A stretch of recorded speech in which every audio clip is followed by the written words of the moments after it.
Hey, Scott Hammond, 100% Humboldt with my new best friend, Lenny LaFrance. How's it going? It's going. How's EPT?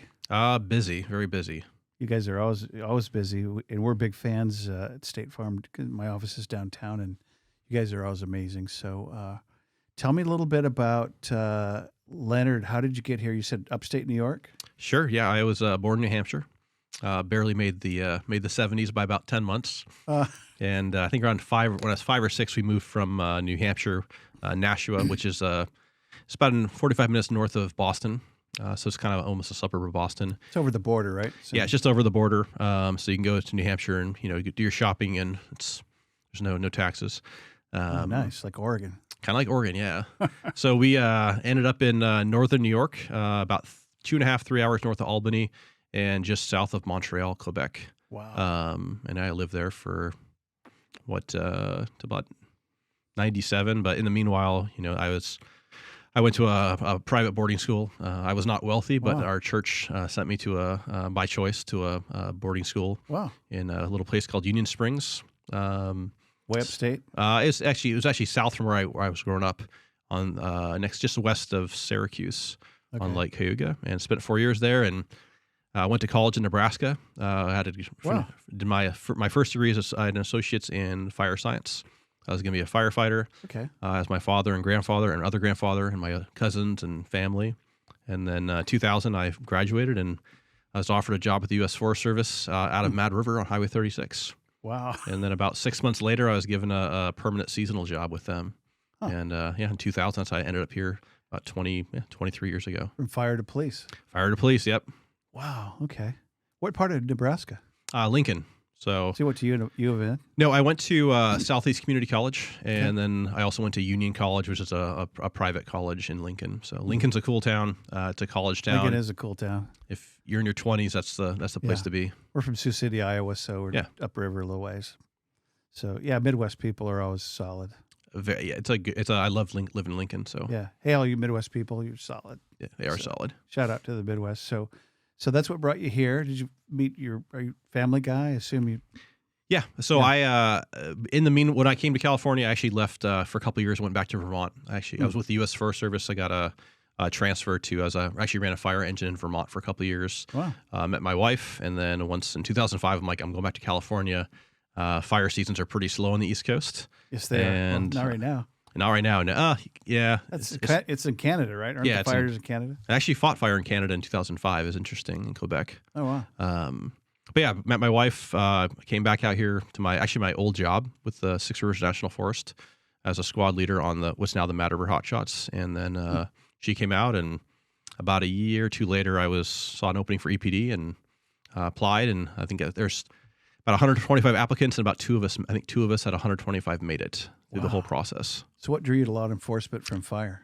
I think personality. It's much more of a fitting personality for me. Sure. Plus, with the Forest Service, it was great. You fought a lot of fires, but you're also gone for 6 months of the year. Mm-hmm. The pay wasn't phenomenal. Mm-hmm. It was a lot of fun. You traveled a lot, but when you're gone for 6 months of the year, I just needed some stability. Mm-hmm.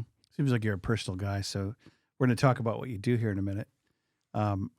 What do you do here in a minute? What's your role at EPD? Yeah, so I'm a police commander, which means that I oversee half the department. So I oversee investigations and special teams and property. So any kind of major crime, technically I'd be the commander. I have a sergeant who works underneath me or works with me, and then he has his team.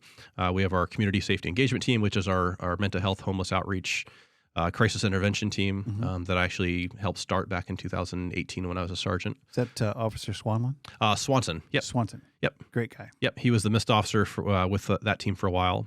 So I oversee that team, property, and a bunch of other positions. And then the other side of the house would be the patrol house, which right now is Commander Hill, and will be Commander Rebang here momentarily. Wow.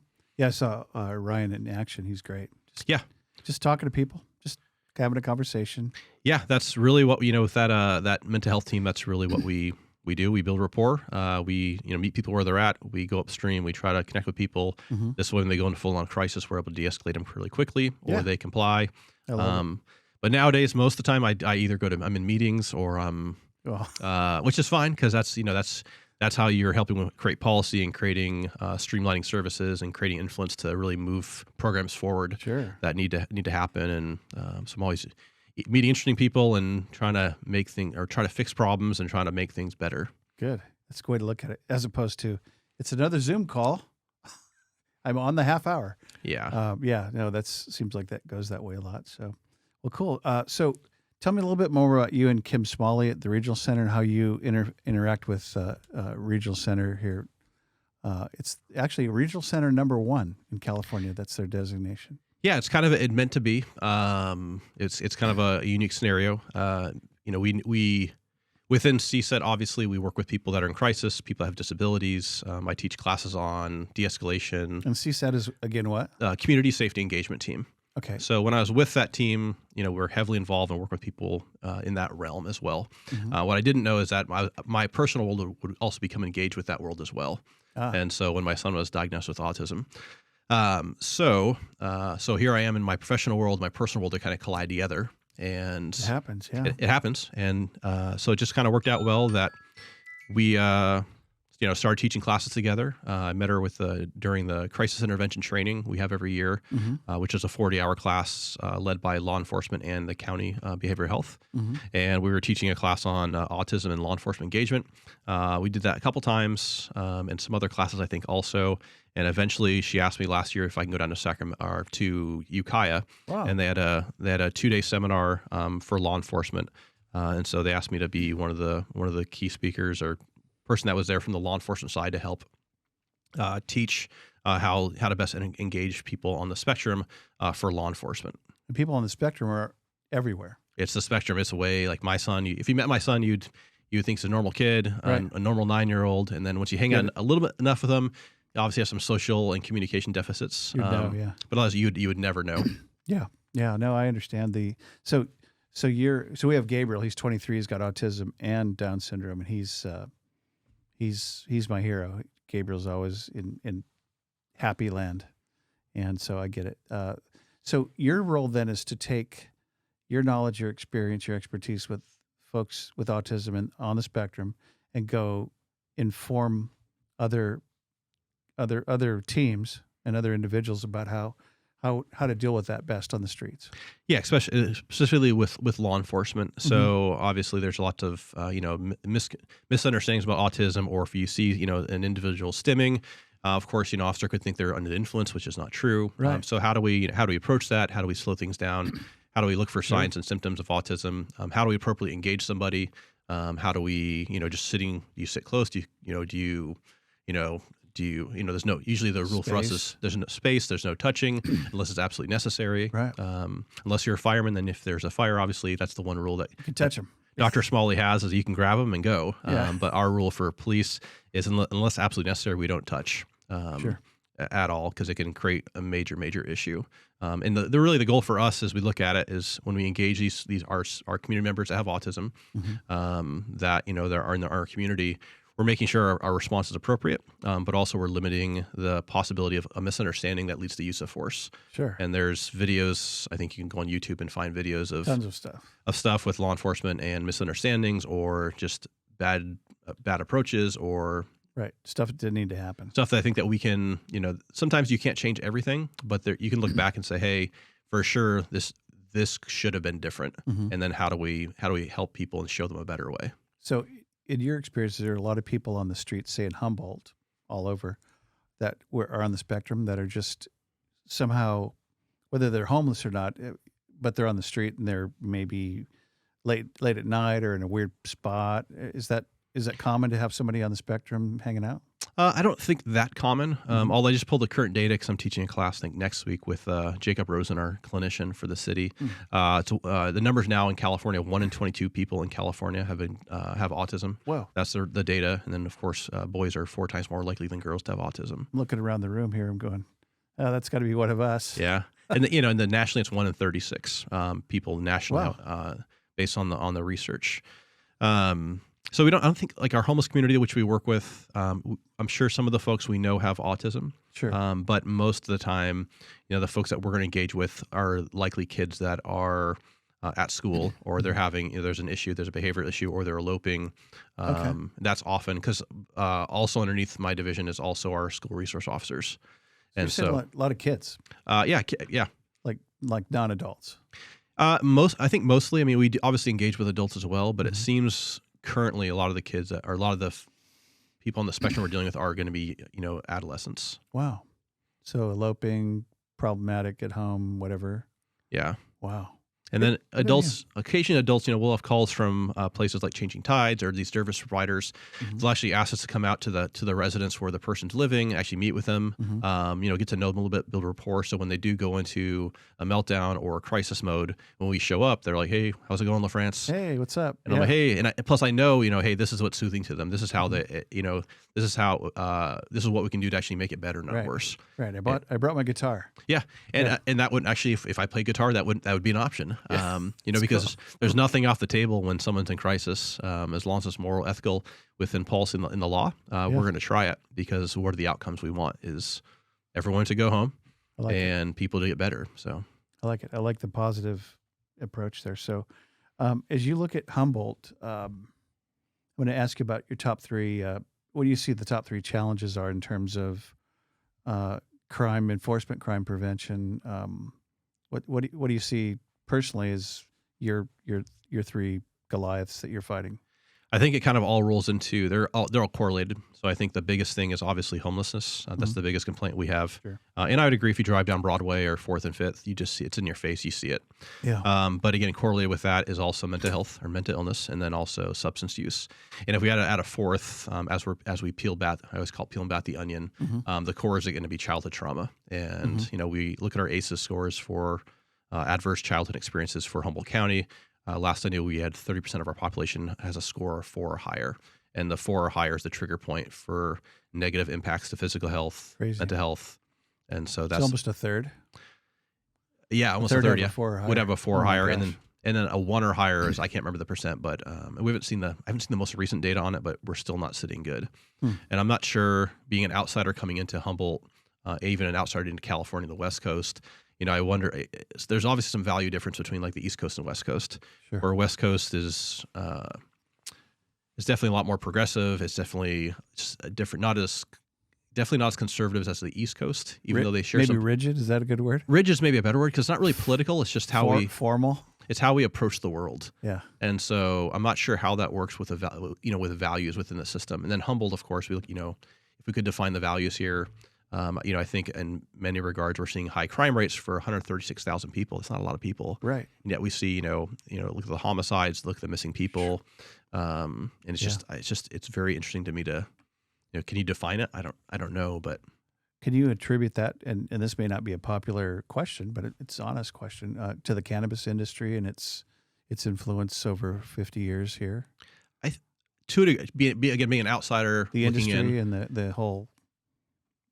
Yeah, I think from my opinion, looking from the outside, looking in from being, again, not living here, not originally coming from here, but looking inside, I think the values, again, what are the values in that, I guess, microculture of our community? It's money, it's wealth, it's having big trucks, it's making as much as you can, it's not following the rules, it's hiring people and then disposing of them. It's, there's human trafficking involved in that as well. Sure.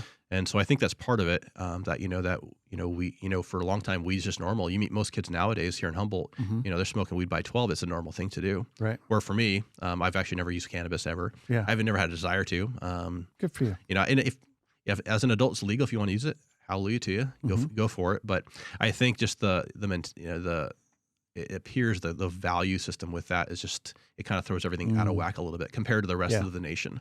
Sheriff Downey told me 25 years ago, we were camping. He was homeschool dad, and we were kind of thing. But he said, he was sheriff down in Miranda and Southern Humboldt. He goes, it just, the value system is different generationally already. Kids don't, they've learned that money is not that valuable, and and so it escalates into other drugs and other pleasures and weirdness. And it's like, he goes, it is really weird. It is a whole different deal. And I think, I don't want to go too far off on those guys. It's sad. To me, it's a sadness. And I am going to rant for a minute. My rant is that some of those guys kill the environment. And so all you environmental friends, these guys are, torturing the environment. And I remember he said there's 7,000 grows. He could attack about 70 of them if he gets lucky this year. And I go, wow, that's a big job. Yeah, and I think a lot of it is the value. What's the value? The sanctity of life, and that's where if you can view other people that will come to your property and you'll just dispose of them when you're done, like we've seen before with a couple homicides. Yeah, it's just a different way of living. Yeah, and that's the murder mountain stuff. Yeah, I mean, it just doesn't match the values of what I see as everyone has value, no matter. We look at a lot of our folks on the streets, and of course, people say they have no value, but they do. It may take They're human beings, man. It may take a while to push back the behavior and see that value and that spark of life, but it's there. And that's how I view the world, though. And so I just think the value system's a little bit off sometimes. Weird. Yeah, I've heard a term, Imago Dei, which is image of God. So, hey, man, I could have been a homeless guy. Yeah. Instead, I got 9 kids. So sometimes I wonder which is better. No, I'm kidding. So, no, I appreciate that. And to be, in all fairness to the growers of grow industry, there's a ton of amazing, beautiful people that are doing it right, that want to do it right and want to make it a good thing for everybody and make it a win-win. And it's sad that there's that abuse. And moving on to, so the top 4 problems then kind of all, in your mind, coalesce. They do. And play on one another. So how do you propose to fix all that? Because I realize that law enforcement is supposed to fix all our problems, which is, I'm being facetious completely, but what are you guys doing? And I mean the autism program too, but what are you guys doing to really make a dent in that? Because I think it's up to all of us to dent it and try to make it better. Yeah, that's the great question, right? And I've been, of course, from 2018 to up to the end of last year, I was obviously running CSET as a supervisor, and I mean, very, very much that was my life for 5 years, and still a big portion of my life now. Working with the department, but the solutions are one: what can we do? What's in our control? So one is the human connections we make every day with the folks on the street. So we know them by name. We know where they stay. We know that we connect with their families if we need to. We try to find out the underlying cause of why they're on the street. Is it substance use? Is it mental health? How can we fix that and actually address that? But it all starts with a human connection. So if you see me walking down the street, they're like, hey LaFrance, that's just the conversation we have, and it's a wave, it's a hello every day. But that also leads into accountability and voluntary compliance and unwanted behavior. So I think the personal connections is the number one most important thing. But you also have to be where people are at. So you can't sit in your office all day and expect people to come to you. As social workers, and we're not social workers, but we do a lot of social work. Yes, you do. You have to go where people are. So you have to go out into the field. You have to go down to the service centers. You have to connect with people there and connect with the staff and become very good friends with them as well, because they're good people and they can help people. And then also learn how to work the system here. So how do we get people into a rehab center? So we have connections with Waterfront Recovery, HRC Crossroads. So who do I call when I have an issue? And immediately can streamline that person. So you know who these guys are. Yep. And same thing with mental health. If we have an issue with mental health, how can we streamline that person? Or if the system's not working for us, how do we backdoor the system? So for example, we've had folks that had hundreds of calls for service a year on them. A lot of it was mental health with drugs. But of course, whenever there's the co-occurring, which is very common, but if it's so heavy on the drug side, people are often unwilling to help them. Sure. And so if they can't, then we would, in theory, we would look at what can we legally do as officers to address the problem. So we start making arrests, which we can lawfully do. It's in our purview. Sure. It's right. It's lawful. It's moral, ethical, within policy, within the law. And then we work through the court system. Say, hey, DA's office, we have Bob here. Bob's causing a lot of problems. Bob has an addiction issue with methamphetamine or whatever. He likely has a mental health disorder. Hey, public defender, same thing. Let's work together on this to get a long-term solution. Wow. Whether it's either going to rehab or sobering up for jail in 6 months, then going to rehab, or get him conserved, or whatever it is. We have to look at those options because their impact is so negative that we have to do something. Sure. I remember everybody used to accuse Pelican Bay or Bay Area, law enforcement shipping their guys up here. And is that true? Did they ever one-way ticket, Greyhound to Eureka, bro? Yeah, I know from Pelican Bay, people can be discharged here on parole, but we've heard rumors of influx of people coming from Southern California here. Has not been confirmed yet. I know that back in, I can't remember how many years ago it was someone sending people to Oakland or Oakland to somewhere else. But then there's a lawsuit. It was like $400,000 per person. Wow. So for example, if we meet someone on the street and they want to go back home to family. Example, we had a gentleman in North Dakota that wanted to go back to his family. And so we met with him. He had pending charges on him also for like a misdemeanor. Wow. So our staff, we have professional staff with CSET. They contacted the family directly in North Dakota, said, hey, we have your brother here. He wants to go back home with you. Are you guys willing to take him? Yes or no? Well, yeah. They said yes. So like, cool. Then we have to get buy-in from him also to go. And then we have an issue with the court. So we say, hey, DA's office, he has a pending misdemeanor. It's a minor charge. If we get him to go back home, can we dismiss it? And then we'll talk to the victim of the crime and say, hey, here's the plan. Instead of going to court and going the whole process, he actually wants to go back home to, cross country. Yeah. Are you willing to, are you okay if we choose not to prosecute this?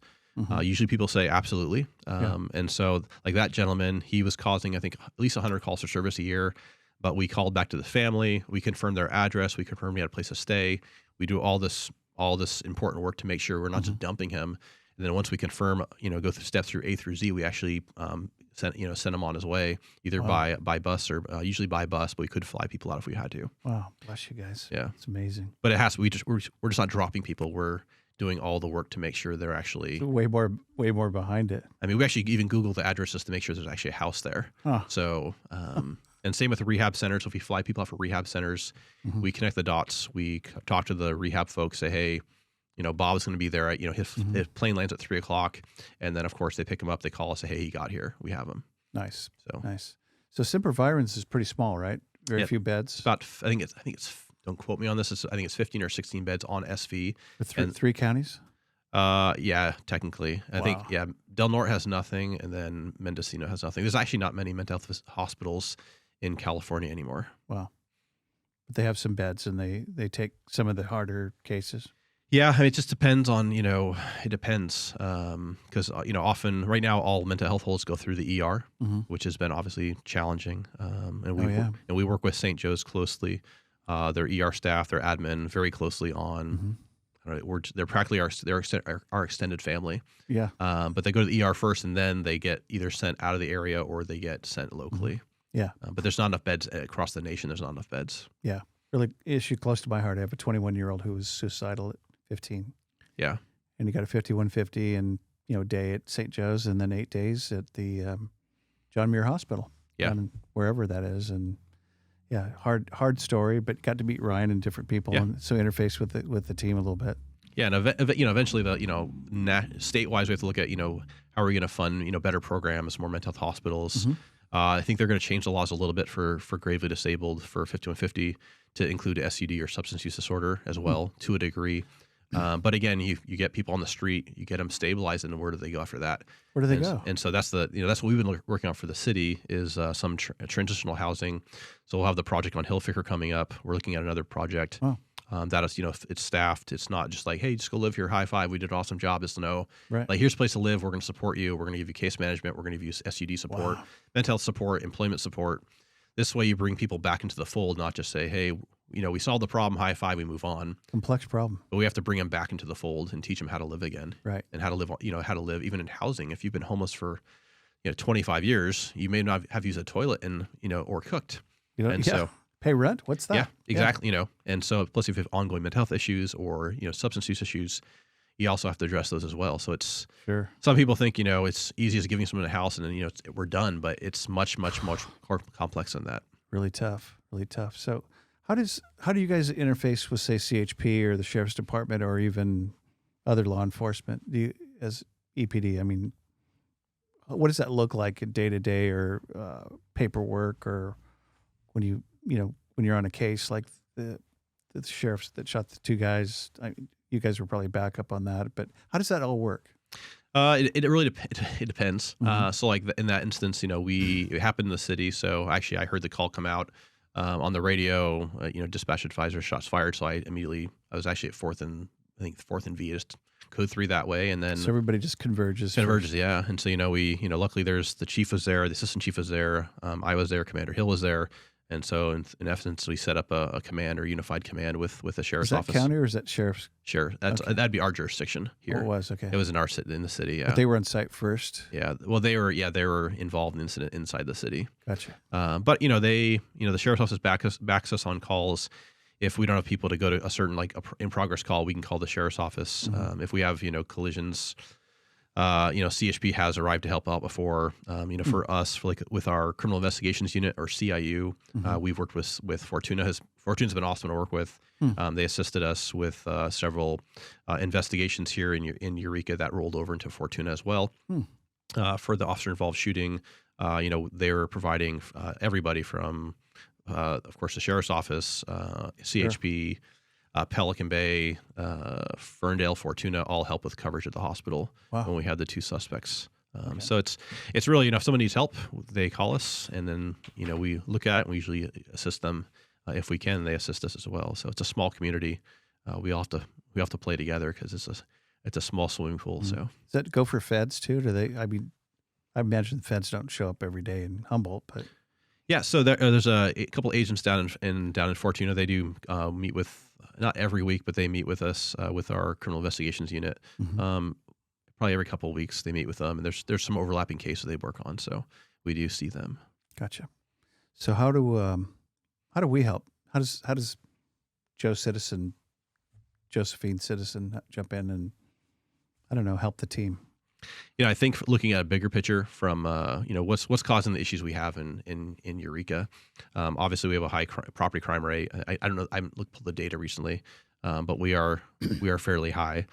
But we have to look at kids. We have to look at how do we go way upstream with the youth nowadays? How do we reduce that trauma to the kids?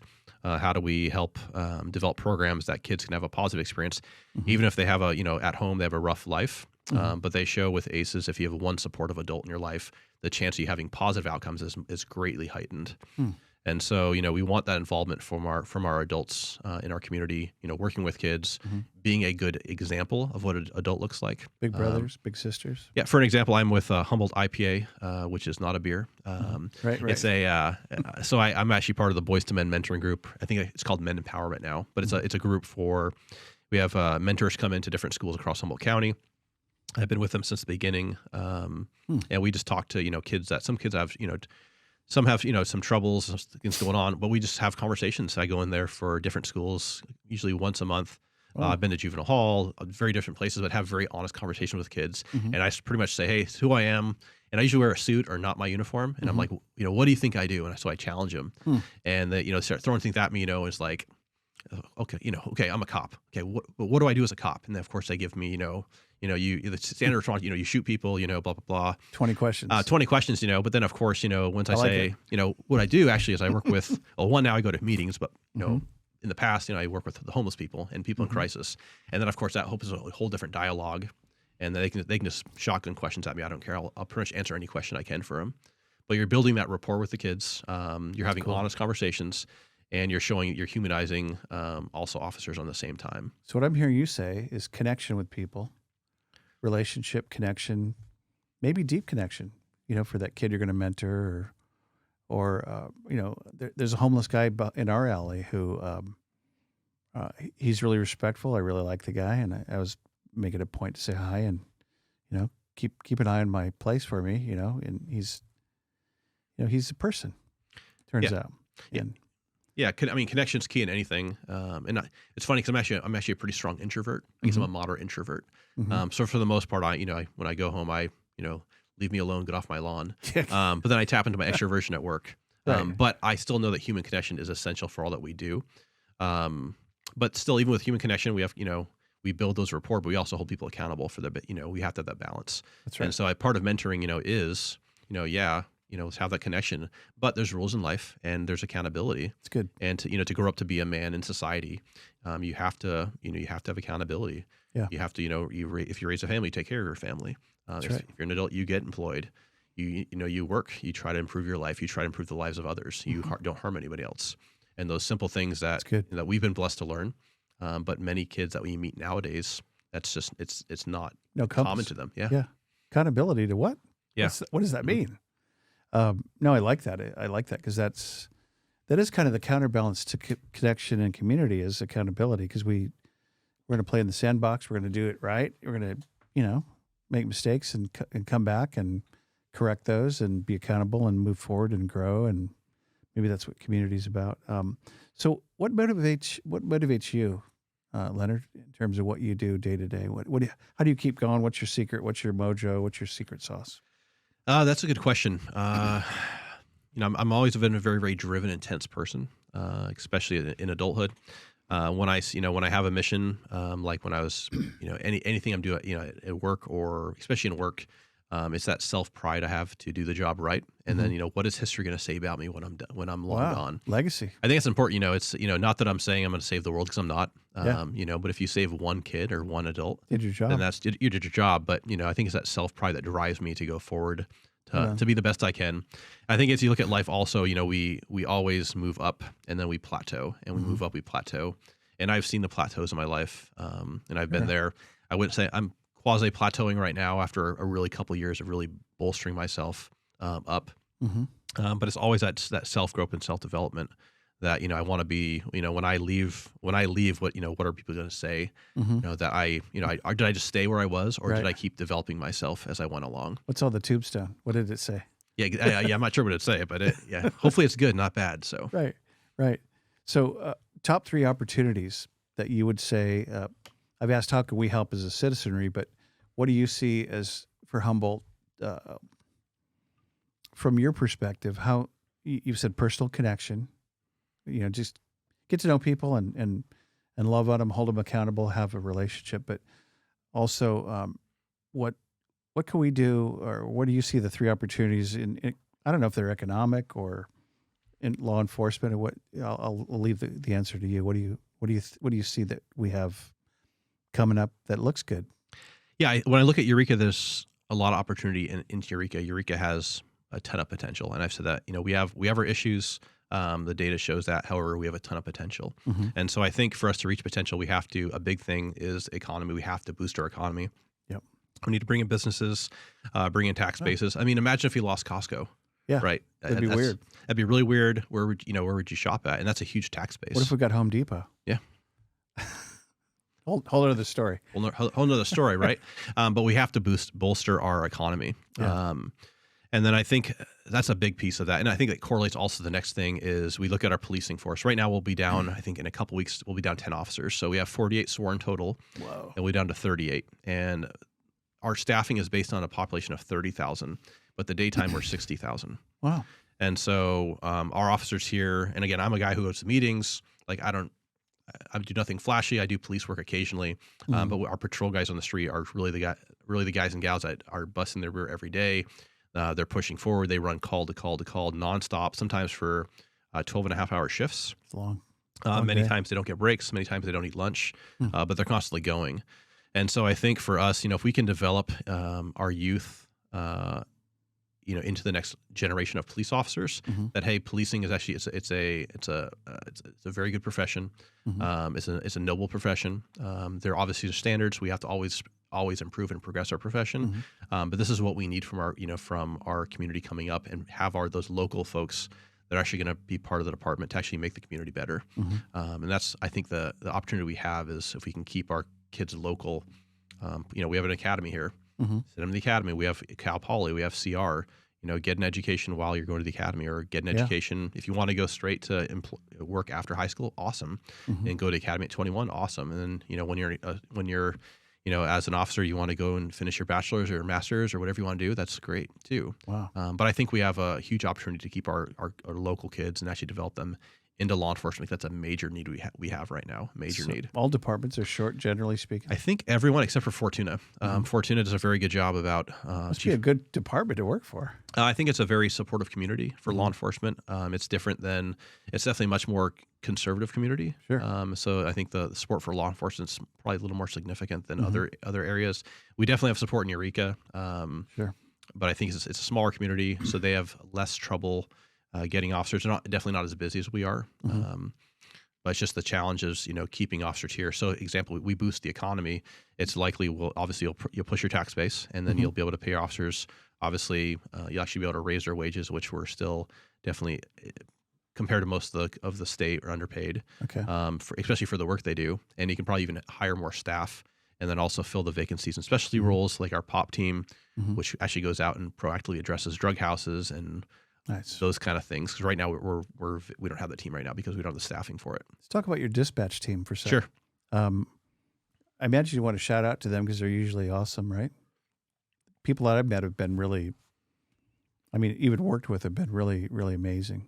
Yeah, the They're art of kind of part of the football team. oh they definitely are, yeah, because they're actually located in our building. But yeah, they multitasking extraordinaire. They Mhm. can multitask nonstop, and they also work 12-hour shifts, Wow. sitting down for 12 hours, which is a long time. Phones constantly going off. Not only is the regular non-emergency line plus the 911 line, plus the radios going on, plus they're running people, plus they're inputting data. It's craziness for Wow. 12 hours. They get nights, graveyards will probably get an occasional. It might slow down, knock on wood. Yeah. But I mean, in a matter of seconds, it could, all chaos can ensue, and they're doing everything they can. There's only 2 of them also in that dispatch center, and so they do a lot of amazing things. Are they the core of the 911 calls? In Eureka, yeah. So Okay. any kind of 911 would come. Would usually, if you're in Eureka, will go directly to our center. Yeah. The gals guys too that I've talked to have been amazing. So what can we do? We can support the economy. We can raise up some amazing kids and be supportive of kids. And what was the other thing you said?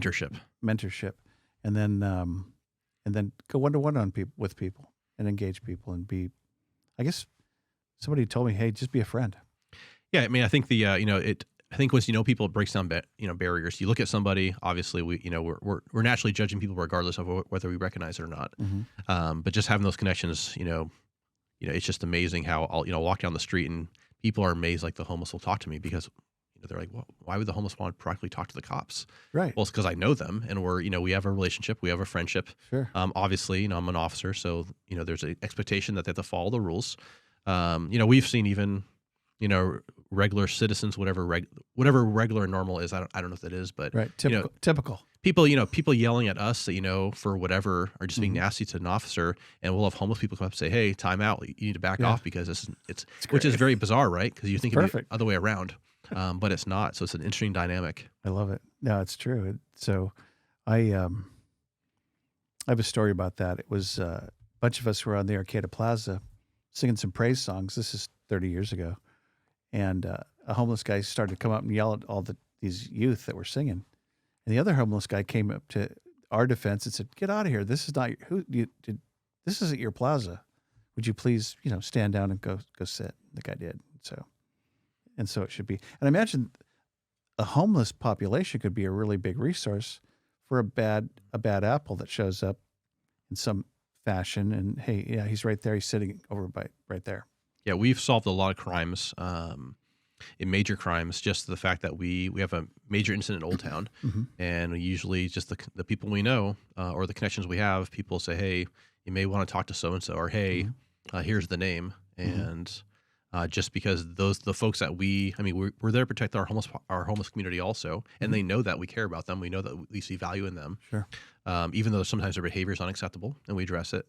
But that relationship allows them to give us information because they want to stay safe as well. Mhm. And so it's a very interesting dynamic, which some people don't believe it until they actually come out with the team and say, "Wow, this is really interesting how this works." No, so everybody's got a story and on a journey. That's what we say at our house. So I'm going to part with 2 questions for you. Should have started with these. So my father-in-law Tom was a marathon runner and a really nice guy and from LA, and he had 2 questions for people. Who are you? And what do you want? So we'll start with the who are you, Leonard. Besides the data of who you are, who are you?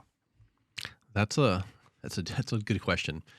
When I actually did a kind of a value system assessment of myself years ago, and one of the things that came up is I'm a person of integrity. I am who I am, and pretty much what you see is what you get. Nice. However, having integrity also forces you to continue developing yourself. And so that's what I always start with. But besides being, working as a police commander or a police officer, I'm also, I'm a parent of two young children, 9 and 7-year-olds. I'm a husband. which marriages and law enforcement can be definitely difficult. Yeah. I'm blessed to have a spouse that handles. She's my personal assistant. That's what she calls herself. Nice. She calls you LaFrance? Yeah, she does. Yeah. It's just I can imagine Jody going, "Hey, Hammond." Yep. Yes, dear. What? Yep. Happened. Yep. Yeah. It's interesting. Cool. But yeah, I'm a that's my family aspect, but I'm a huge board game player. Wow. I'm big into sports simulation board games based on all data. I love data. I love sports simulation and board games. What does that look like? Not Monopoly. No, it looks like you have a game system. Like right now, I'm playing a game called History Maker Baseball by Play PLAAY.com or Play Games. And it's you have a booklet. You have cards. I play a fictional league, and you have different players. I actually created the league myself, and been playing it for 3 seasons now. And you roll dice. You look at the book. So it's not online. It's not on a computer. Nope. It's all you roll dice and you keep scorebooks. And that's cool. And I love data. So I'm a data guy. So I love knowing my batting average of my player is 332 or. And then it's just kind of my own little realm. You said you like documentaries, so you like Ken Burns baseball? I do. Yep. Although he got it wrong. Did he? He got it wrong about Ty Cobb apparently. So that Ty Cobb was not a monster. He was not a monster. No, apparently he was not, according to the most recent. Interesting, because it always comes out that he's a real.